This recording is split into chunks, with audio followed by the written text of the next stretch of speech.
Welcome to the Health Catalyst podcast, brought to you by YPO. Here we talk about the business of health innovation, and I sit down with industry leaders who have been in the trenches.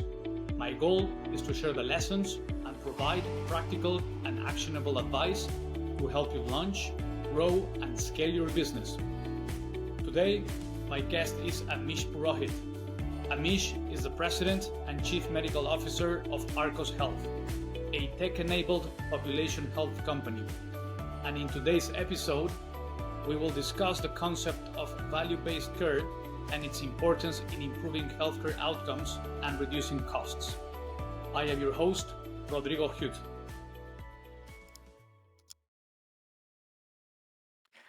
Amish, thank you so much for being here and welcome to the podcast. Yeah, thank you, Rodrigo, for having me. It's a privilege to be on here with you. Thank you, Amish. So we know the US spends over $4 trillion in healthcare. That's around 20% of GDP. And yet we see very little improvement in terms of health outcomes, quality of life, and life expectancy. Some experts even argue that this status quo is not working. And we also know that the traditional fee-for-service model provide few incentives for improving health. As you know, providers get paid by volume of interactions, volume of procedures, regardless of the results. So I get why so many people talk about value-based care and the promise of value-based care. So my goal today, Amish, is to do a deep dive with you to learn more. And I am super excited of this conversation. I know that you have been around and you have decades of experience as a physician and also as an entrepreneur. So really looking forward to this conversation. So I would like to start with the basics. So why my first question is what's value-based care and what is not? Perhaps you can share with us a little bit of the definitions and some of the background of how value-based care came about. Yeah. Well, Rodrigo, I think we have to take a step back in history to understand where we've been and where we are in terms of value-based. You said earlier, everything is based on volume. And so since inception of Medicare in 1965, where Medicare then became the largest payer in the country, we've been in what we call a volume-based model of healthcare. And as exactly as you said, the more volume that you produce, your revenues are higher, right? And so we, for almost 50 plus years, have been in that model of care. And what payers are now, and not now, but in the last 15 to 20 years, are realizing that the current system that has been set up is not working. We spend the most amount of money in the world on healthcare, but our morbidity and mortality rates are the worst around the world. And so we are not getting the outcomes for the dollars that we're spending. And so when we start talking about value-based care, we actually have to put it in an equation. And so what is the value equation? It's outcomes that includes healthcare quality, patient experience over what we're spending, costs. And so for every healthcare dollar that we spend, now the payers, Medicare especially, and all the other insurance companies have fallen in line, is where are we seeing value for the dollars that we're spending on the care. So if I'm a healthcare insurance company or I'm Medicare paying providers for services to keep my patients or my members healthy, what are the providers doing to keep them healthy? Are they doing preventative care? Are they following up for people like diabetics that need eye exams? They need regular A1C testing. And so we are now in a world where we hear value, value, value. And I will tell you that throughout the last for decades, we've heard of managed care in the past where we were trying to manage care, and under value, we're still trying to manage the health care of these individuals. But now what we're doing under value-based care is we're holding the providers of this care accountable. And how do you hold them accountable? You either hold them accountable by pushing down risk to them where they carry financial risk for their outcomes, or you provide certain incentives or shared savings for providing better care and better performance to the patients that they're serving. And so when we look at value-based care, the emphasis really is on quality improvement and how do we hold our provider base accountable to making sure that quality outcomes are improving. And so in a nutshell, when we talk about value-based care, it really is giving providers skin in the game so they certainly can make more revenue under value-based deals, but doing it correctly. And when I say correctly, I mean improving quality and outcomes. And that is where we are now across our healthcare. And you'll see a lot more coming about, how we're doing value-based deals and what that entails. Right. Thank you for that explanation. And my next question is like, how much of healthcare is value-based care versus fee-for-service? Yeah. Today, I know, as far as I know, we've been trying to do this for around 10 years, if Hmm. that's what I've heard. And I want to know how much penetration or progress we have made. So I'm curious to see if you have any data to share about how much is fee for service versus value based care today, and if there is a variation between conditions and patient populations. Yeah. So I think we'll focus before I can answer the split between fee for service and value.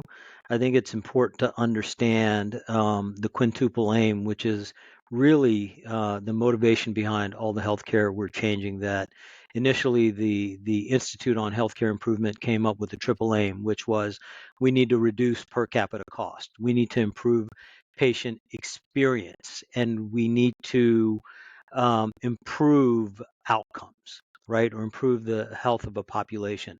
Then later, CMS came up with, two more. One was provider satisfaction. How do we improve provider satisfaction or physician satisfaction and keep our providers working because there is a provider shortage that we're going to face? And then finally, improving health equity. And so those are the five main driving points behind where we are today in healthcare. And because the government has been driving this for the last 10 plus years in terms of changing healthcare, there was a report in 2021 that showed that in terms of the payment contracts and details around payments to providers, including hospital systems, the development of accountable care organizations, that we're probably around 60% in some form or fashion doing value based care, while there's still 40% or so that it has not engaged in value based care throughout the United States. Now, your second question in terms of certain conditions? Do we see a difference in terms of value-based deals on certain conditions? And I will tell you that the focus across all lines of business is based on analytics and cost of conditions. And so to give you an example, people that have heart failure or diabetes or hypertension, those are areas that payers are really focused on and driving the cost down and improving the quality of care. And it's a lot of the chronic conditions that they're developing value-based deals around and holding providers accountable for those chronic conditions.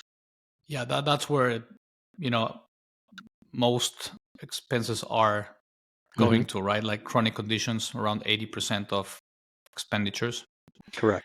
Um, the other question that I wanted to ask you is like, it's around incentives. Hmm. And do you think it's possible to align incentives when you have so many different stakeholders? in this process. You have payers, you have providers, you have patients, etc. And clearly, in the fee for service model, patients are the ones that were losing or are losing.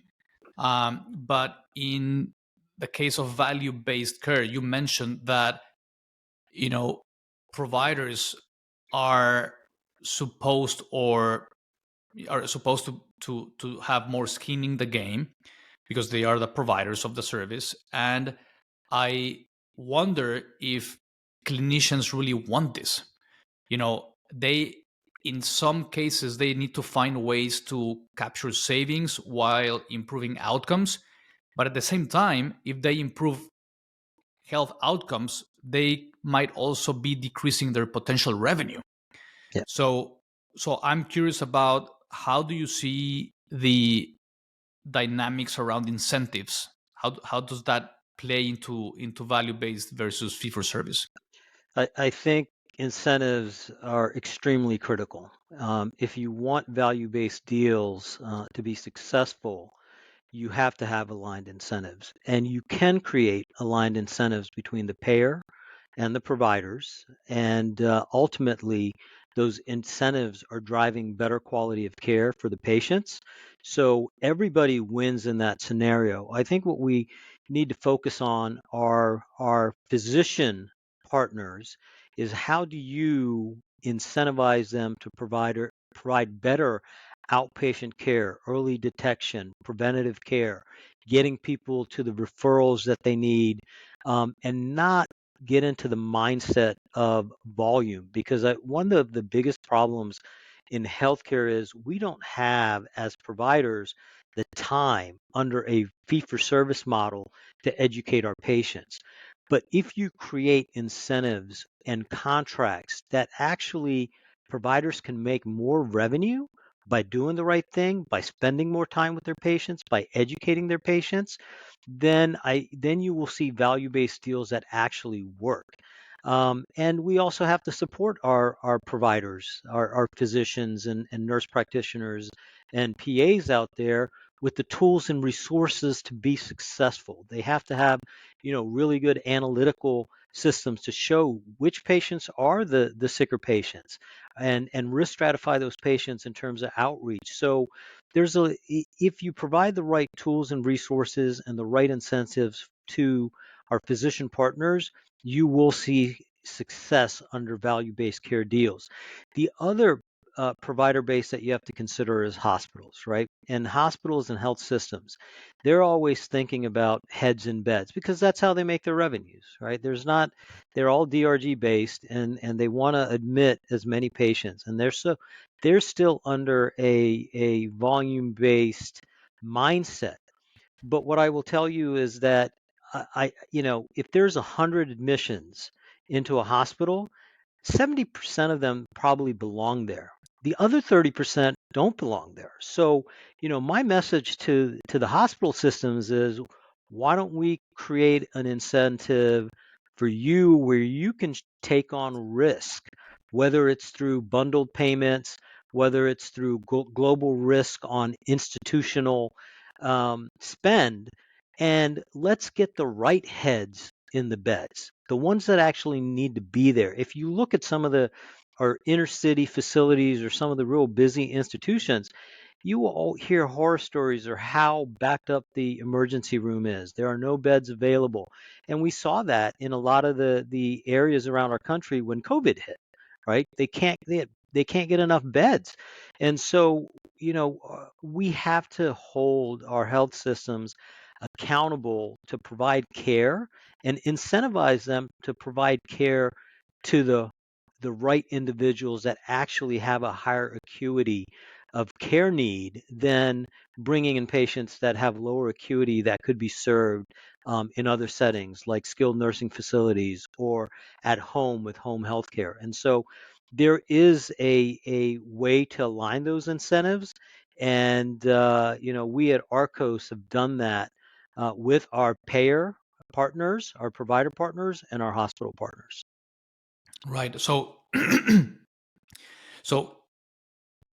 if I'm a provider, Hmm. I'm a physician, and I'm used to operating under the fee for service model, then if I have 100 patients, and then I get paid by volume, and all of a sudden you come to me as a payer, or another organization focused on value based care, uh, the optimization. So you have two objectives: you want to improve health outcomes, but you want to reduce costs. Mhm. Right? So if I do an amazing job and I keep a patient outside of the hospital, and I focus on prevention, and I focus on managing symptoms and so on, then I generate less revenue for me, less revenue for the hospital. So if I'm understanding you correctly, is the incentive for the provider comes from the savings that they can generate. So that there is savings and savings sharing between the payer and the provider. Is that correct?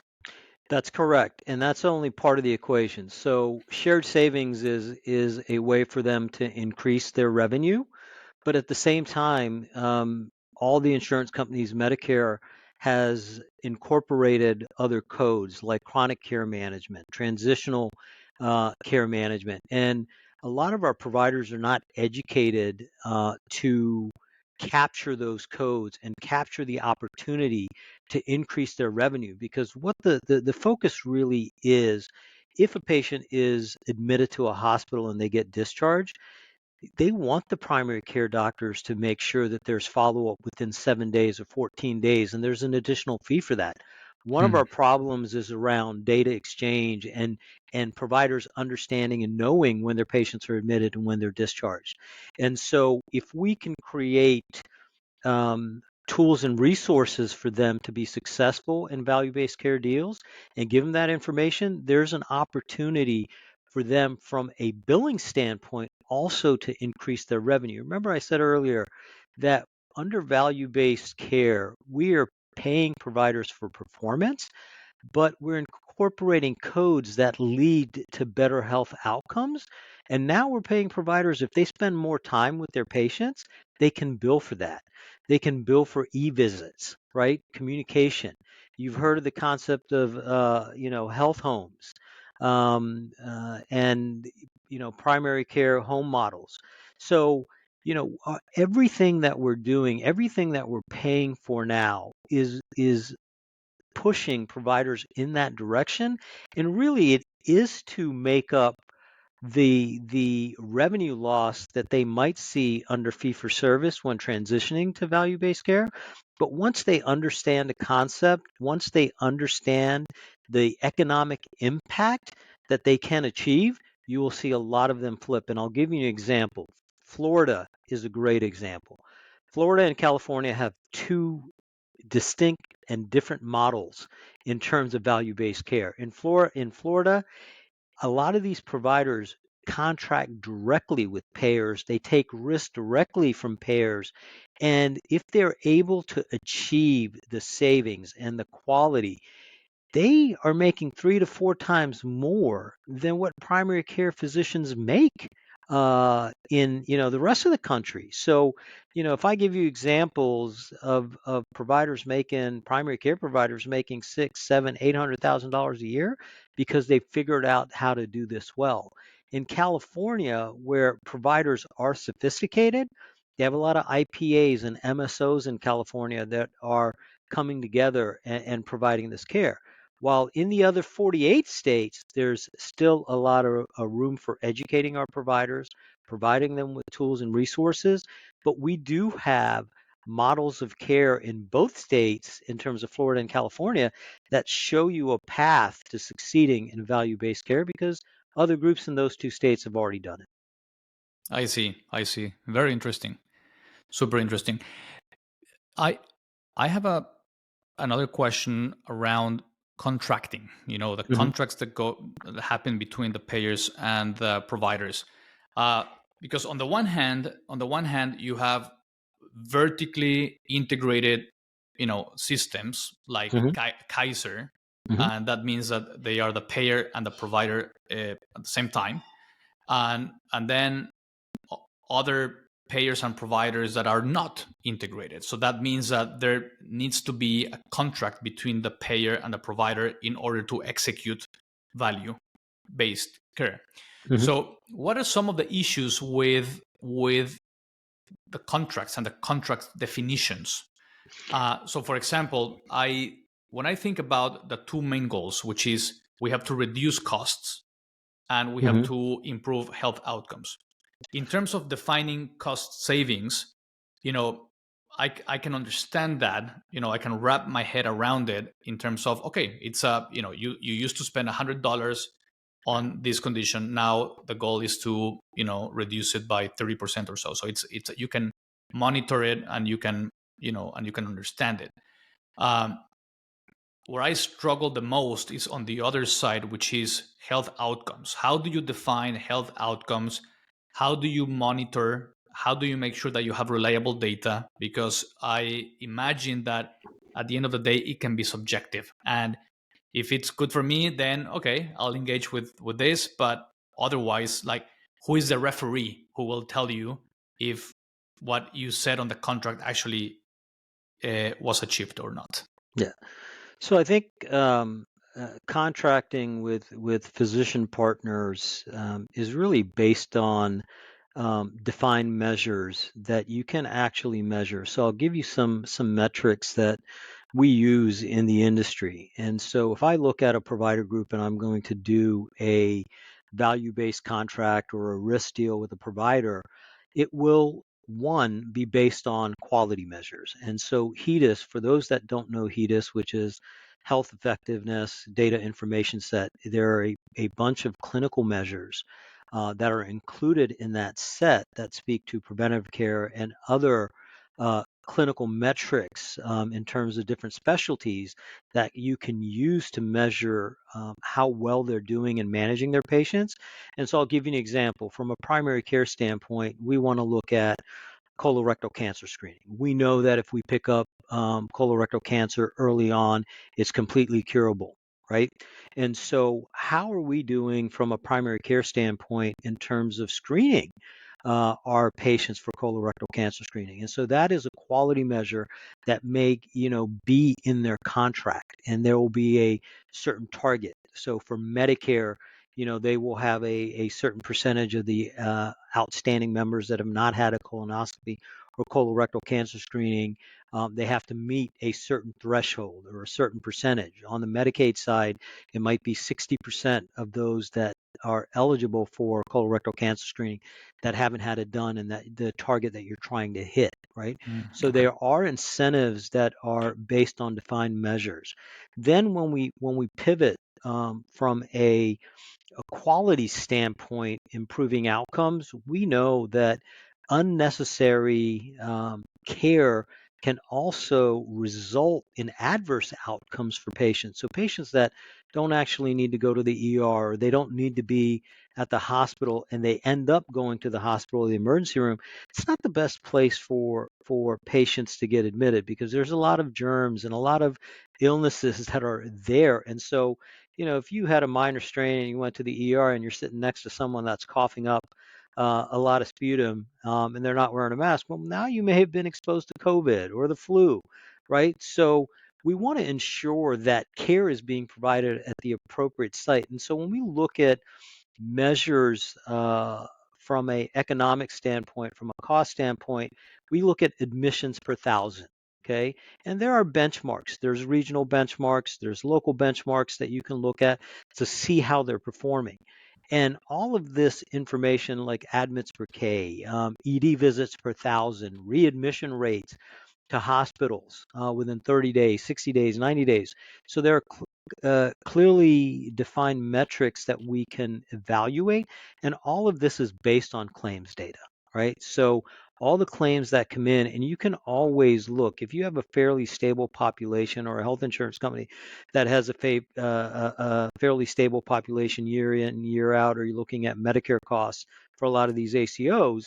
What you can do is look at baseline utilization, cost, and quality outcomes, because you have the data, right? And that's what you can use to hold the providers accountable for. Our hospital partners, we can look and years ago, I would say 20 some years ago, there was a system called value-based purchasing, which still exists for hospitals. And how are they doing with their infection rates? How are they doing with readmission on certain conditions?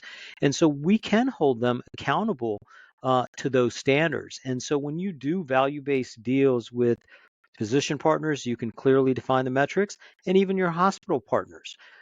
In terms of other contracting, we can do what we call capitation, right? We pay a advance fee per member per month, trying to reduce expenses in cardiology or nephrology, and use our specialists to manage some of those high cost, high need patients, because even our oncology providers, we can do capitated deals with under the value-based construct or framework to achieve savings and better quality outcomes. Because even with capitation, they may not have truly downside risk, but they do have internal risk. If they overutilize services, they're going to lose money in that sense, right? They're not putting all their fees at risk, but what we're trying to force our providers to do is appropriate utilization. And in terms of contracting, I will tell you, it's not the actual contract that's the problem. It's the actual perception of how the contracts are working and how our providers and our hospital partners view those contracts. Because a lot of times what you'll find is our physician partners see that these contracts are favorable to payers, and a lot of that comes because they don't have the right tools and resources to manage those contracts. And so you will see a lot of management companies like Arcos Health and other groups out there, Walvana, Agilon, are helping providers succeed in their own value-based care journey. So do you think more than the complexity of creating this contract, it's more the mindset and the culture around this culture change that needs to happen for providers to feel comfortable that this is something that could A- work for them? Absolutely. And I think it begins with education and understanding. And I think if you go and survey the provider community, you're going to find a lot of them um, don't know it, don't understand it, don't believe in it. We have a lot of providers that are getting close to retirement, and they're like, "I'm not going to do all this work. I'm just going to Yeah. retire." Right. So we have a long way to go, but you're right. It is about understanding. It is a cultural shift, and it's a shift in mindset. Yeah. And the way we spin it to our provider networks is, listen, you go to medical school to provide good, high quality care to your patients, and that's what this is about. People will look at the economics of the deals like, well, all you're trying to do is make more money or save money. But at the end of the day, everything that we do is focused on quality and improving outcomes. Because otherwise, we've learned through our managed care experience in this country that cutting corners and cutting care to try to save money doesn't work. It increases long-term healthcare costs, and that serves nobody's purpose. Yeah, definitely. Definitely. And my next question is about evidence around, does it really work? This is the question. Like, it sounds really good for the patient. It sounds really good for the provider. It sounds good for the payer. I think that overall, it makes sense. And I hear a lot of people talking about it. And one of the questions that I still have in my mind, in my head, is, does it really work? Do you have any data or evidence that value-based care does in fact work by saving money and improving outcomes? So there is a national group called APG, America's Physician Group. It used to be called CAPG, California Physicians Group. And about 4 years ago, there was a study that was published out of California. And what they looked at is Medicare fee-for-service versus Medicare Advantage health plans. And if you understand Medicare Advantage health plans, they're basically HMOs for Medicare populations that are operated by private health plans, right? And the goal is to reduce cost and improve health outcomes. And what the study showed, um, of these Medicare Advantage plans in California is that they actually had better health outcomes and lower costs as compared to the Medicare fee for service folks in the local regions. And that study is published on APG, and for your viewership, we could probably get that study if you want to disseminate it. But that was the first study of its kind. And I will tell you that, because California is 30 years ahead of everybody else when it comes to value-based care, managed care, there might be a inherent bias in terms of the outcomes that they came up with, but it was the first of its kind to show that value-based care, managed care actually does work. Now, in other parts of the country, I think there's mixed results.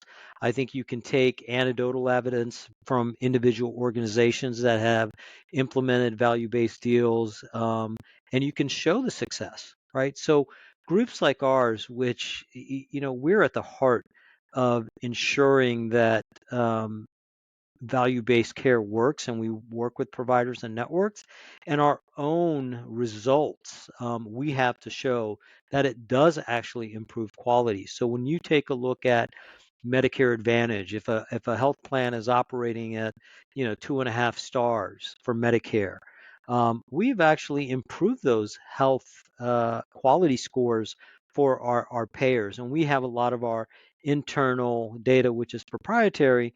But if you're looking for to data that is out there in the public space, I would refer back to that study, and you can actually look that up. But we can get you a copy of that study as well. Yeah, that would be great, and I can share that information with everyone. Um, do you have a great example about value-based care? Like, is there an example that you can share with us? Maybe it's an example from your company, Arcos Health, or some other example that you think it would be a good illustration of how to think about value-based. So let's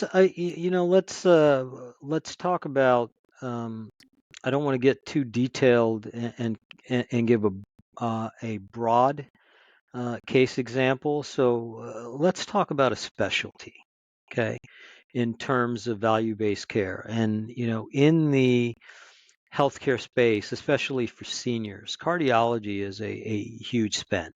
And not to be critical of my cardiology colleagues, but under a fee for service model, they are driven to do as many tests as possible.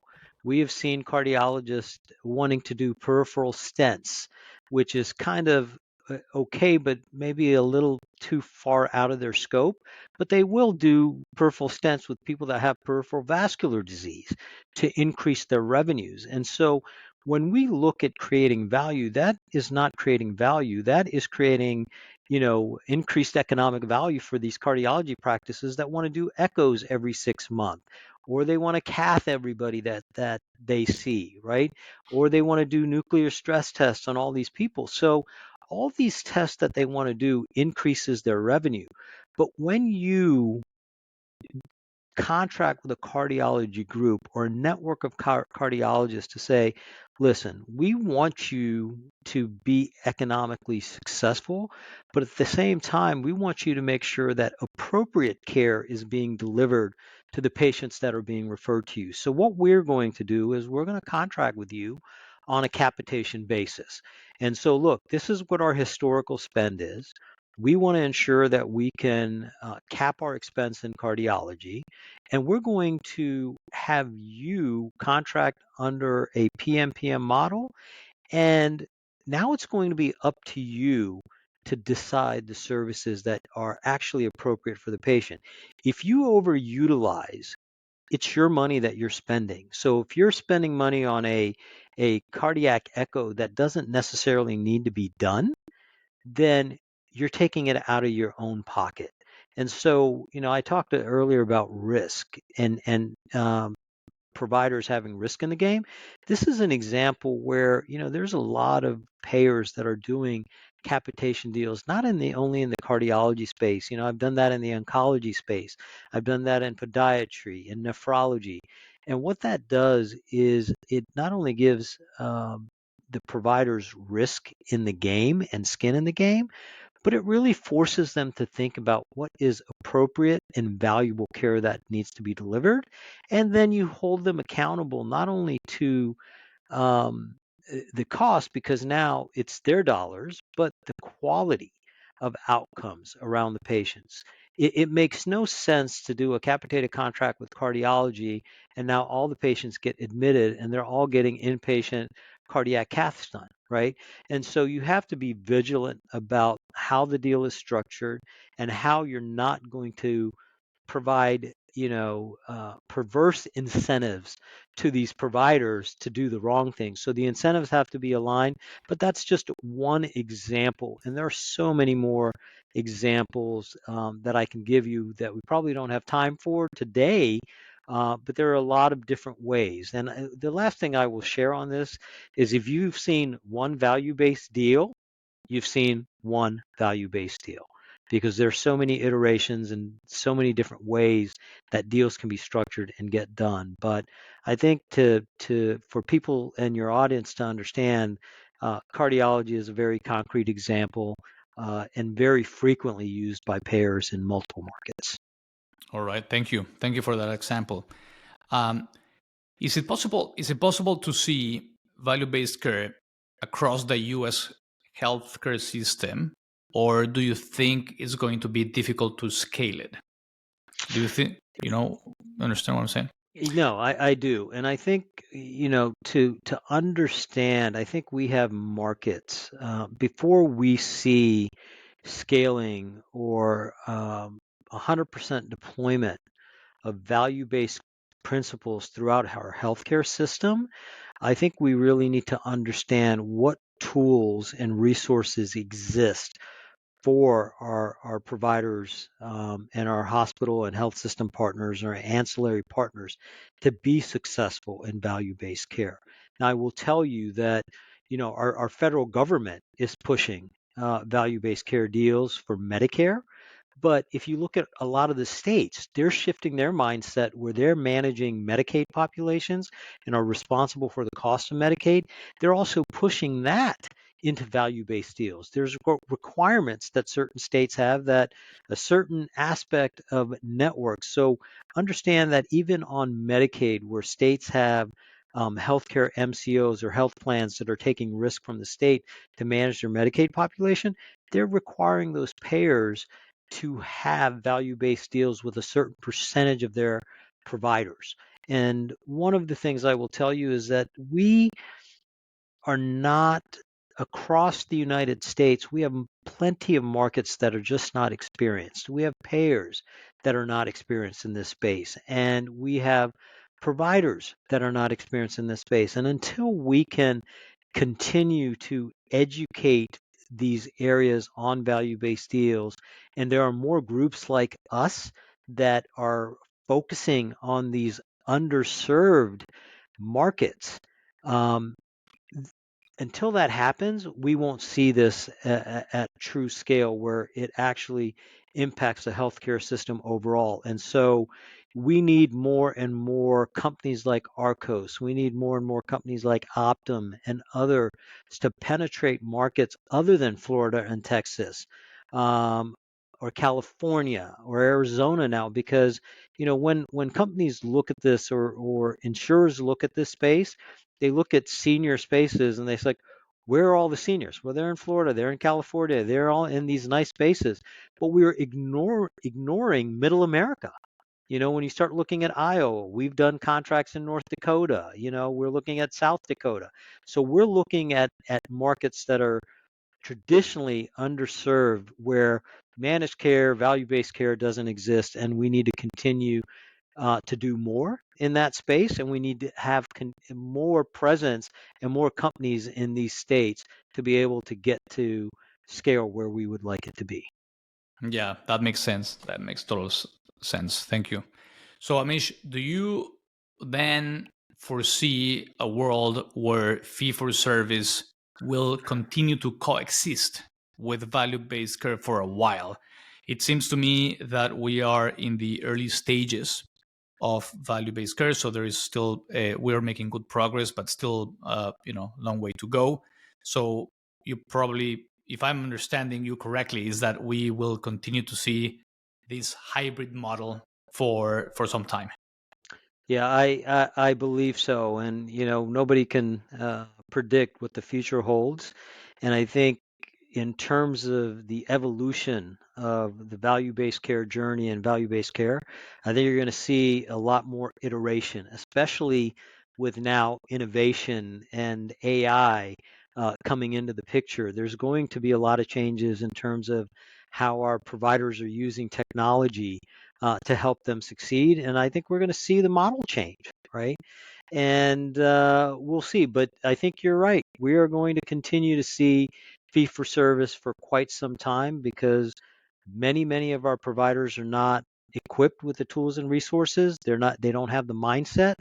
And if we're going to see this change, we've got to get to our providers earlier on, especially our physicians and our advanced practitioners while they are in school.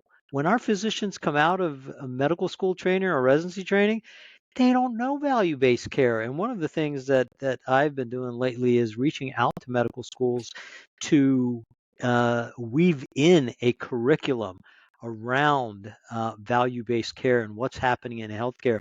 The sooner they learn about it, the better equipped our providers will be, and more open to adopting this model of care, which is not going to go away. And as you said earlier on, we're spending about 20% of our GDP on healthcare.